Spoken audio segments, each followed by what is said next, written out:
Delicious റെസിപ്പീസിലേക്ക് ഒരിക്കൽ കൂടി സ്വാഗതം. ഇന്ന് നമുക്ക് ഒരു അടിപൊളി വെണ്ടയ്ക്ക മസാല തയ്യാറാക്കിയാലോ. ഇത് നാടൻ രീതിയിലല്ല തയ്യാറാക്കിയിട്ടുള്ളത്.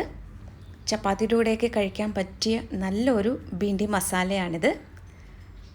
വെണ്ടയ്ക്ക ഇഷ്ടമില്ലാത്തവർ പോലും ഇതുപോലെ തയ്യാറാക്കിയാൽ നന്നായിട്ട് കഴിക്കും. അപ്പോൾ നമുക്ക് ഇതെങ്ങനെയാണ് തയ്യാറാക്കുന്നതെന്ന് നോക്കിയാലോ. ഈ ഒരു വെണ്ടയ്ക്ക മസാല തയ്യാറാക്കാൻ വേണ്ടിയിട്ട് ഞാനിവിടെ 200 ഗ്രാം വെണ്ടയ്ക്കയാണ് എടുത്തിട്ടുള്ളത്. ഇത് നല്ലതുപോലെ കഴുകി തുടച്ചെടുത്ത് വെച്ചിരിക്കുകയാണ്. രണ്ട് വശവും അല്പം വീതം കട്ട് ചെയ്ത് മാറ്റിയ ശേഷം ഓരോന്നും രണ്ടായിട്ടാണ് കട്ട് ചെയ്തെടുത്തിട്ടുള്ളത്. ഇനി ഇതിലേക്ക് നമുക്ക് കുറച്ച് ഉപ്പ് ചേർക്കാം. ഇതിൻ്റെ കൂടെ തന്നെ ഒരു 1/4 ടീസ്പൂണിനടുത്ത് മഞ്ഞൾപ്പൊടിയും കൂടി ചേർക്കുന്നുണ്ട്. ഇത് നന്നായിട്ട് കൈകൊണ്ടൊന്ന് മിക്സ് ചെയ്തെടുത്ത് വെച്ചിട്ടുണ്ട്. ഇനി ഇത് നമുക്കൊന്ന് ഫ്രൈ ചെയ്തെടുക്കണം.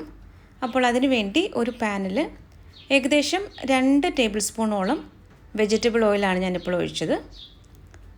എണ്ണയൊന്ന് ചൂടായി വരുമ്പോൾ നമുക്ക് ഈ വെണ്ടയ്ക്ക ഈ പാനിലേക്ക് ഇടാം. ഇതൊരു 80% വരെയാണ് കുക്ക് ചെയ്തെടുക്കേണ്ടത്. എണ്ണ വളരെ കുറച്ച് ചേർത്താൽ മതിയാകും. ഞാനിപ്പോൾ 2 ടേബിൾ സ്പൂൺ മാത്രമേ ചേർത്തിട്ടുള്ളൂ. ഇത് ചെറിയ തീയിൽ തന്നെ വെച്ചിട്ട് ഒരു 80% വരെ നമുക്കൊന്ന് കുക്ക് ചെയ്തെടുക്കാം. ഇതിവിടെ ഫ്രൈ ആകുന്ന സമയത്ത് നമുക്കിതിനാവശ്യമായിട്ടുള്ള സവാളയൊക്കെ ഒന്ന് കട്ട് ചെയ്തെടുക്കാം. ഇപ്പോൾ വെണ്ടയ്ക്കയൊക്കെ പാകത്തിന് ഫ്രൈ ആയിട്ട് വന്നിട്ടുണ്ട്. ഇനി നമുക്ക് ഫ്ലെയിം ഓഫ് ചെയ്ത ശേഷം ഇത് വേറൊരു പ്ലേറ്റിലേക്ക് മാറ്റി വയ്ക്കാം. ഇനി ഇതിൻ്റെ ബാക്കി പ്രിപ്പറേഷൻ എങ്ങനെയാണെന്ന് നോക്കാം. ഒരു കടായിലേക്ക് 2 ടേബിൾ സ്പൂൺ വെജിറ്റബിൾ ഓയിലാണ് ഞാനിപ്പോൾ ഒഴിക്കുന്നത്. ഈ എണ്ണ നന്നായിട്ടൊന്ന് ചൂടായി വരുമ്പോൾ ഇതിലേക്ക് 1/2 ടീസ്പൂൺ ജീരകം ചേർത്ത് കൊടുക്കാം. ചെറിയ ജീരകമാണ് ഞാനിപ്പോൾ ചേർത്തത്. ജീരകം നന്നായിട്ടൊന്ന് മൂത്ത് വരണം. ഇനി ഇതിലേക്ക് ഒരു നുള്ള് കായമാണ് ഞാൻ ചേർക്കുന്നത്. കായത്തിൻ്റെ അളവ് കൂടി പോകണ്ട, ഒരു നുള്ള് മാത്രം മതിയാകും. ഇനി നമുക്കിതിലേക്ക് സവാള ചേർത്ത് കൊടുക്കാം.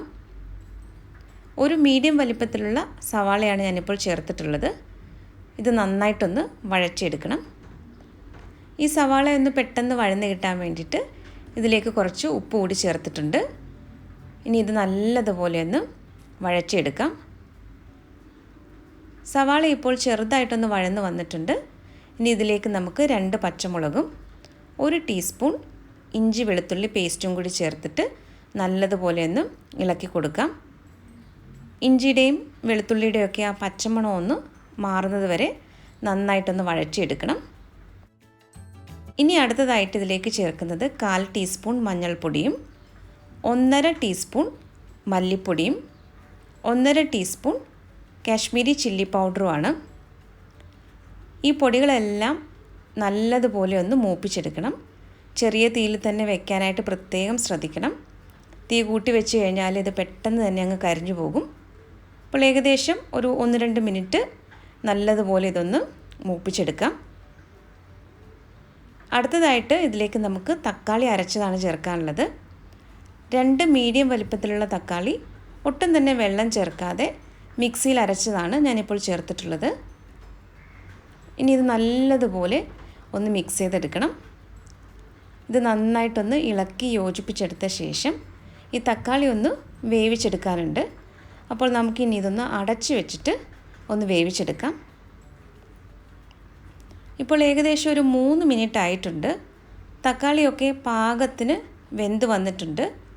നന്നായിട്ട് ഇതൊന്ന് ഇളക്കി കൊടുക്കാം.